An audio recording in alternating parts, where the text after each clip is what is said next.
बेटा हमारे पास electron gain enthalpy. अरे ये तो नाम से बहुत इजी सा लग रहा है, इलेक्ट्रॉन गेन एंथैल्पी। इलेक्ट्रॉन को जब हम गेन करेंगे यानी कि जब हम एनायन बनाएंगे तब जो एनर्जी का चेंज हो रहा है उसे हम कहते हैं इलेक्ट्रॉन गेन एंथैल्पी। हमने जब आयनाइजेशन एंथैल्पी करी थी तब हमने सीधा सीधा बोला था कि जो एनर्जी हमें लगानी पड़ रही है, ठीक है। पर अब इलेक्ट्रॉन गेन एंथैल्पी में बेटा हमारे पास दो टाइप की होती है, पॉजिटिव भी होती है और नेगेटिव भी होती है। पॉजिटिव का मतलब मैं एनर्जी दे रही हूं कि इलेक्ट्रॉन ऐड हो जाए। नेगेटिव का मतलब कि जैसे इलेक्ट्रॉन ऐड हुआ एटम ने खुशी खुशी एनर्जी दे दी है। यानी कि जब भी एनर्जी रिलीज होती है यानी कि हमारा क्या बन रहा है, वो मोर स्टेबल बन रहा है। जैसे बेटा अगर मैं बात करती हूँ मेरे पास क्लोरीन एटम, ठीक है। क्लोरीन की क्या है कॉन्फ़िगरेशन बेटा 287। अरे ये तो कहीं से एक इलेक्ट्रॉन ढूंढ रहा है, अरे मुझे कहीं से एक इलेक्ट्रॉन मिल जाए भाई, मैं एक इलेक्ट्रॉन लूं और स्टेबल हो जाऊं, ठीक है। जैसे स्टेबल होऊंगा मैं क्या रिलीज करूंगा, एनर्जी रिलीज करूंगा, ठीक है। तो बेटा ये जैसे करके Cl नेगेटिव बनाएगा 288 स्टेबल हो जाएगा, ये क्या करेगा, एनर्जी को रिलीज करेगा। तो इसलिए इसकी जो इलेक्ट्रॉन गेन एंथैल्पी है वो कैसी होगी बेटा, नेगेटिव होगी। यानी कि इस केस में एनर्जी मेरी क्या हो रही है, रिलीज हो रही है। क्यों हो रही है रिलीज, क्योंकि स्टेबिलिटी की तरफ बढ़ गया है। पॉजिटिव का मतलब क्या है, मैं धक्का दे रही हूँ, एनर्जी लगो लगो लगो, एनर्जी लगो और इलेक्ट्रॉन ऐड कराओ। तो ये किस केस में होगा बेटा, नोबल गैसेस के केस में होगा, क्योंकि नोबल गैसेस जो होती है वो ऑलरेडी क्या है, बहुत ही ज्यादा स्टेबल है। तो उनको मुझे क्या करना पड़ता है, एनर्जी जो होती है देनी पड़ती है टू ऐड द इलेक्ट्रॉन, ठीक है बेटा। तो अभी ऑब्वियस सी बात है हम नोबल गैसेस को स्टडी नहीं करते, क्योंकि नोबल गैसेस का तो किस्सा ही बिल्कुल अलग है।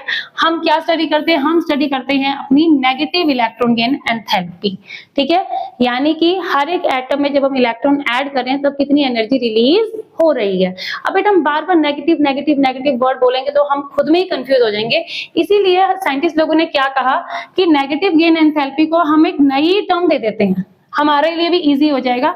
इसको उन्होंने टर्म दे दिया जी इलेक्ट्रॉन एफिनिटी। क्या टर्म देती बेटा इन्होंने इसको, इलेक्ट्रॉन एफिनिटी। यानी कि अब हम इलेक्ट्रॉन गेन एंथैल्पी की जगह इलेक्ट्रॉन एफिनिटी बोलेंगे तो वो भी एकदम हमारा सेम है। पर कौन सी इलेक्ट्रॉन गेन एंथैल्पी इंक्लूड होगी इसमें, नेगेटिव वाली, ठीक है। तो बेटा अब हम छोटा सा देख लेते हैं इलेक्ट्रॉन एफिनिटी क्या है। बेटा इलेक्ट्रॉन एफिनिटी है कि कितनी एनर्जी हमने रिलीज करी, energy released when electron is added to valence shell of an atom, ठीक है। हमने बोल दिया भाई ये वही एनर्जी जो रिलीज हो रही है उसको हम क्या कहते हैं, इलेक्ट्रॉन एफिनिटी। ये कई बार वैसे पूछ लेते हैं कि इलेक्ट्रॉन एफिनिटी और इलेक्ट्रॉन गेन एंथैल्पी में क्या फर्क होता है, ठीक है। तो आपको पता होना चाहिए इलेक्ट्रॉन गेन एंथैल्पी पॉजिटिव भी हो सकती है, नेगेटिव भी हो सकती है, पर इलेक्ट्रॉन एफिनिटी हम सिर्फ किसके लिए बात करते हैं, जो हमारी एनर्जी रिलीज हो रही है। यानी कि नेगेटिव इलेक्ट्रॉन गेन एंथैल्पी को हम क्या बोलते हैं, इलेक्ट्रॉन एफिनिटी। अब आप बेटा मुझे बताओ, अब हम ट्रेंड देखेंगे कि किस तरीके से हमारी इलेक्ट्रॉन गेन एंथैल्पी या इलेक्ट्रॉन एफिनिटी जो है वेरी करती है पीरियोडिक टेबल में, ठीक है। अब आप बेटा खुद ही सोचो कि जब हम नीचे को जा रहे हैं, डाउन जा रहे हैं, डाउन द ग्रुप, ठीक है।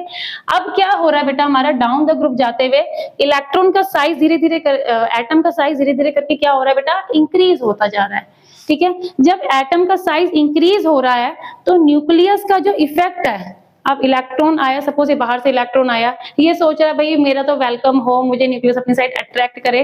पर जब इसका जो गैप होगा, डिस्टेंस होगा बेटा न्यूक्लियस के साथ बहुत ज्यादा होगा तो न्यूक्लियस इसका वेलकम नहीं कर पाएगा, है ना। तो यानी कि हमारी जो इलेक्ट्रॉन एफिनिटी हो जाएगी, क्या हो जाएगी, बहुत कम हो जाएगी। अगर पास होगा तो इलेक्ट्रॉन न्यूक्लियस क्या करेगा, आओ जी आओ, मैं वेलकम करता हूँ, आ जाओ मेरे पास आ जाओ, तो इलेक्ट्रॉन आराम से ऐड हो जाएगा। यानी कि बेटा जब हम नीचे जाते हैं तब हमारी जो नेगेटिव इलेक्ट्रॉन गेन एंथैल्पी है या फिर इलेक्ट्रॉन एफिनिटी है वो क्या हो रही है बेटा, हमारी नीचे जाते जाते डिक्रीज हो रही है। क्यों हो रही है डिक्रीज, क्योंकि मेरा साइज क्या हो रहा है बेटा, इंक्रीज हो रहा है, जिसकी वजह से इफेक्टिव न्यूक्लियर चार्ज क्या हो रहा है मेरा, डिक्रीज हो रहा है। देखा मैंने कहा था इफेक्टिव न्यूक्लियर चार्ज इसीलिए बहुत ज्यादा इंपॉर्टेंट है।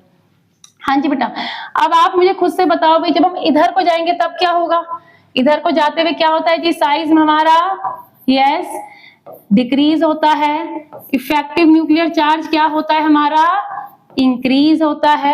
जब इफेक्टिव न्यूक्लियर चार्ज हमारा इंक्रीज होगा इधर को जाते हुए, तो क्या होगा? न्यूक्लियस फटैक से क्या करेगा? इलेक्ट्रॉन, नए इलेक्ट्रॉन का वेलकम करेगा। इसीलिए बेटा हमारी नेगेटिव इलेक्ट्रॉन गेन एंथैल्पी, जिसे हम कहते हैं इलेक्ट्रॉन एफिनिटी, वो क्या हो जाएगी? इधर को जाते हुए हमारी इंक्रीज हो जाएगी। ठीक है बेटा, मेरी इन लाइंस को ना आप लोग थोड़ा सा बेटा रिपीट कर करके सुनना। जितनी बारी आप सुनोगे आपको उतनी ही ज्यादा क्लैरिटी होगी। फिर से एक बारी सुनो बच्चे, कि जब हम नीचे जा रहे हैं, डाउन द ग्रुप जा रहे हैं, क्या हो रहा है? साइज इंक्रीज होता जा रहा है। न्यूक्लियस का इलेक्ट्रॉन से, बाहर वाले इलेक्ट्रॉन से डिस्टेंस हमारा क्या होता जा रहा है? बढ़ता जा रहा है। इफेक्टिव न्यूक्लियर चार्ज कम होता जा रहा है। इसीलिए इलेक्ट्रॉन एफिनिटी भी क्या हो रही है हमारी? कम हो रही है। ठीक है, न्यूक्लियस इलेक्ट्रॉन का वेलकम नहीं कर पा रहा है। जब हम बेटा अलोंग द पीरियड जा रहे हैं, लेफ्ट टू राइट जा रहे हैं, तब क्या हो रहा है? साइज छोटा हो रहा है, इफेक्टिव न्यूक्लियर चार्ज इंक्रीज हो रहा है, इसलिए हमारी इलेक्ट्रॉन एफिनिटी भी इंक्रीज हो रही है। ठीक है बेटा, फिर से आ गई हमारे लिए आफत, एक्सेप्शन। तो बेटा अभी अभी हमने देखा कि जब हम डाउन द ग्रुप जाते हैं, हमारी इलेक्ट्रॉन एफिनिटी क्या होती रहती है? डिक्रीज होती रहती है। यानी कि बेटा इस ट्रेंड के अकॉर्डिंग फ्लोरीन की ज्यादा होनी चाहिए, क्लोरीन की कम होनी चाहिए। क्या? Electron affinity. पर अब होता क्या है? हो जाता है बिल्कुल इसके अपोजिट।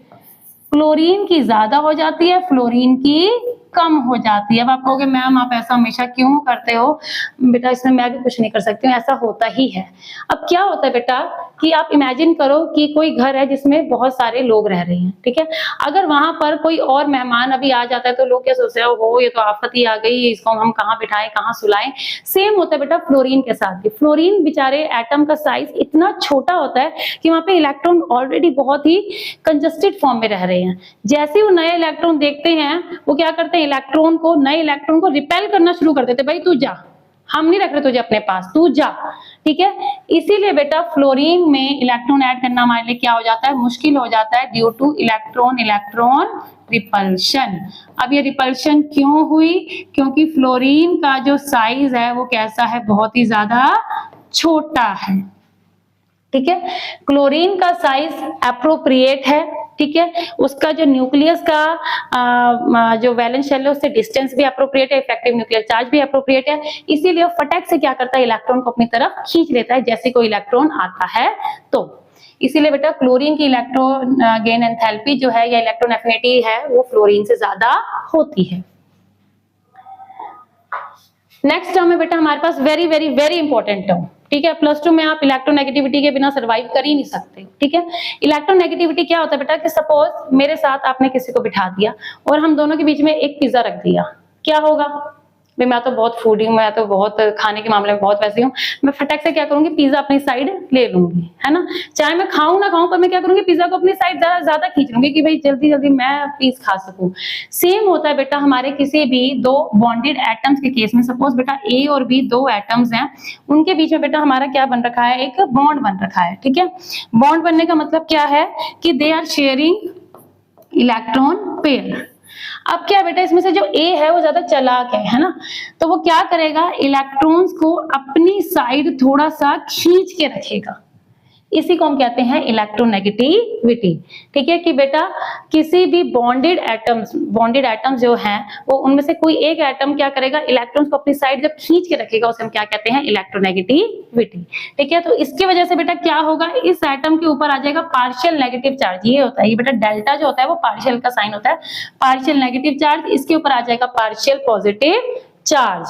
और बेटा जब भी किसी मॉलिक्यूल में नेगेटिव और पॉजिटिव चार्ज, ठीक है, इकट्ठे बन जाते हैं, आपने फिजिक्स में पढ़ा होगा, उसे हम क्या कहते हैं? डाईपोल। डाईपोल का मतलब दो पोल, है ना, दो पोल हमारे पास बन गए हैं, पॉजिटिव और नेगेटिव। ठीक है, इस डाईपोल को बेटा हम बहुत अच्छे से डिस्कस करेंगे अपने चैप्टर 4 में। अभी के लिए बस हमें इतना ही जरूरत है। तो बेटा क्या है, ये बहुत ही कॉमनली आज क्वेश्चन है भाई, what is the difference between electron gain enthalpy and electronegativity? ठीक है, बहुत ही बहुत इंपॉर्टेंट क्वेश्चन है। तो बेटा इलेक्ट्रॉन गेन एंथैल्पी क्या होता है, आप इसका स्क्रीनशॉट भी ले सकते हो। इलेक्ट्रॉन गेन एंथैल्पी क्या होता है बेटा कि हमने जब इलेक्ट्रॉन ऐड करा अपने बैलेंस शेल में, तब जो एनर्जी रिलीज, जब एनर्जी चेंज हो रही है उसे हम क्या कहेंगे, इलेक्ट्रॉन गेन एंथैल्पी। इलेक्ट्रोनेगेटिविटी क्या है, दो बॉन्डेड एटम्स हैं आपस में क्या कर रहे हैं, कोई एक इलेक्ट्रॉन को अपनी साइड खींच रहा है, उसे हम कहते हैं इलेक्ट्रोनेगेटिविटी। बेटा इलेक्ट्रॉन गेन एंथैल्पी जो है उसकी यूनिट्स होती है केजी पर मोल, पर इलेक्ट्रोनेगेटिविटी की कोई यूनिट्स नहीं होती है, ये यूनिटलेस है। इसके लिए हम स्केल मेजर करते हैं कि अच्छा ये ज्यादा इलेक्ट्रोनेगेटिव है और ये कम इलेक्ट्रोनेगेटिव है, इस तरीके से। तो बेटा इसके अकॉर्डिंग जो है फ्लोरीन जो है हमारा वो मोस्ट इलेक्ट्रोनेगेटिव है। कैसा है वो, मोस्ट इलेक्ट्रोनेगेटिव है। क्यों, क्योंकि इसका साइज बहुत ही ज्यादा छोटा है। ठीक है, अब बेटा जो इलेक्ट्रॉन गेन एंथैल्पी पॉजिटिव भी हो सकती है, नेगेटिव भी हो सकती है, पर ये हमेशा क्या होती है, पॉजिटिव ही होती है। इलेक्ट्रॉन गेन एंथैल्पी एक एब्सोल्यूट वैल्यू है, ठीक है ना, पर ये क्या है, हमारी इलेक्ट्रोनेगेटिविटी क्या है, रिलेटिव है कि भाई जब दो चीजें आपस में कंपेयर में आ रही है तब हम देखते हैं कि अच्छा इसका इसके साथ कितना है। जैसे कि अगर हम बात करते हैं नाइट्रोजन के साथ अगर हाइड्रोजन जुड़ा है तब नाइट्रोजन कितना इलेक्ट्रोनेगेटिव है, नाइट्रोजन के साथ जब ऑक्सीजन जुड़ा है तब हमारा कितना इलेक्ट्रोनेगेटिव है। इस हिसाब से ये हमारी क्या होती है, रिलेटिव होती है। तो बेटा अब हम ट्रेंड देखते हैं इलेक्ट्रोनेगेटिविटी का, कैसे कैसे करके है हमारे पास। तो बेटा जितना हमारा साइज बेटा छोटा होगा, मेरी इलेक्ट्रोनेगेटिविटी जो है बेटा उतनी ही क्या होगी, ज्यादा होगी। क्यों, क्योंकि साइज जितना छोटा होगा बेटा तो क्या होगा, जब एटम बॉन्ड बनाएगा वो इलेक्ट्रॉन को अपनी साइड खींच सकता है। इसीलिए बेटा जब हम डाउन द ग्रुप जाते हैं तो इलेक्ट्रोनेगेटिविटी क्या होती है, हमारी डिक्रीज होती है। क्यों डिक्रीज होती है, क्योंकि साइज क्या होता है, हमारा इंक्रीज होता है और इफेक्टिव न्यूक्लियर चार्ज हमारा क्या हो जाता है, डिक्रीज हो जाता है, जिस वजह से। पर जब इधर को जाते हैं तो मेरा साइज क्या हो रहा है बेटा, साइज मेरा हो रहा है डिक्रीज, इफेक्टिव न्यूक्लियर चार्ज हो रहा है मेरा इंक्रीज, इसीलिए इलेक्ट्रोनेगेटिविटी भी मेरी क्या हो जाती है, इंक्रीज हो जाती है। ठीक है, बहुत ही कॉमनली आस्क्ड क्वेश्चन है बेटा हमारे पास कि out of fluorine and chlorine किसकी इलेक्ट्रॉन गेन एंथैल्पी या फिर इलेक्ट्रोनेगेटिविटी ज्यादा है, और किसकी बहुत ही कॉमनली आज क्वेश्चन है बेटा हमारे पास कि out of fluorine and chlorine किसकी नेगेटिव इलेक्ट्रॉन गेन एंथैल्पी या फिर इलेक्ट्रॉन एफिनिटी ज्यादा है और किसकी इलेक्ट्रोनेगेटिविटी ज्यादा है। तो बेटा इलेक्ट्रॉन गेन एंथैल्पी किसकी ज्यादा है, क्लोरीन की। क्यों, क्योंकि फ्लोरीन के केस में साइज छोटा होने की वजह से इसमें क्या हो जाती है, इलेक्ट्रॉन इलेक्ट्रॉन रिपल्शन हो जाती है। पर इलेक्ट्रोनेगेटिविटी किसकी ज्यादा है, फ्लोरीन की ज्यादा है। क्यों, क्योंकि फ्लोरीन का साइज बहुत ही ज्यादा छोटा है। ये वाला क्वेश्चन भी बेटा आने के बहुत ज्यादा चांसेस होते हैं। तो बेटा अब हम जल्दी से समराइज कर लेते हैं कि अभी तक हमने क्या क्या करा है। ठीक है बेटा, तो बेटा हमने देखा, हमने अपनी 4 प्रॉपर्टीज पढ़ी। सबसे पहली प्रॉपर्टी जो पढ़ी थी बेटा हमने, पहले हम वैसे शील्डिंग इफेक्ट से शुरू करते हैं। इधर को जाते हुए बेटा हमारा shielding effect down the group, हमारा जो शील्डिंग इफेक्ट है बेटा वो क्या हो रहा है, मेरा इंक्रीज हो रहा है, यानी कि ज्यादा से ज्यादा परतें बन रही है, जिसकी वजह से इफेक्टिव न्यूक्लियर चार्ज मेरा क्या हो रहा है, डिक्रीज हो रहा है। नेक्स्ट हमने पढ़ा था बेटा एटॉमिक साइज। एटॉमिक साइज नीचे जाते हुए क्या होता है मेरा, इंक्रीज होता है। नेक्स्ट हमने पढ़ा था बेटा एटॉमिक साइज। एटॉमिक साइज हमारा जाते हुए क्या होता, नीचे जाते हुए क्या होता है बेटा, इंक्रीज होता है। ठीक है, नेक्स्ट हमने देखा बेटा आयनाइजेशन एंथैल्पी। आयनाइजेशन एंथैल्पी बेटा नीचे जाते हुए क्या हो रही है, हमारी कम होती जा रही है। ठीक है, क्यों कम हो रही है, क्योंकि साइज हमारा काफी ज्यादा बड़ा हो गया है। इलेक्ट्रॉन गेन एंथैल्पी भी हमारी बेटा क्या होती जा रही है, नीचे जाते हुए डिक्रीज होती जा रही है, और इलेक्ट्रोनेगेटिविटी भी हमारी नीचे जाते हुए क्या हो रही है बेटा, डिक्रीज होती जा रही है। ठीक है, यानी कि सिर्फ शील्डिंग इफेक्ट और साइज इंक्रीज होता है नीचे जाते हुए, बाकी सारी चीजें हमारी क्या होती हैं, डिक्रीज होती हैं।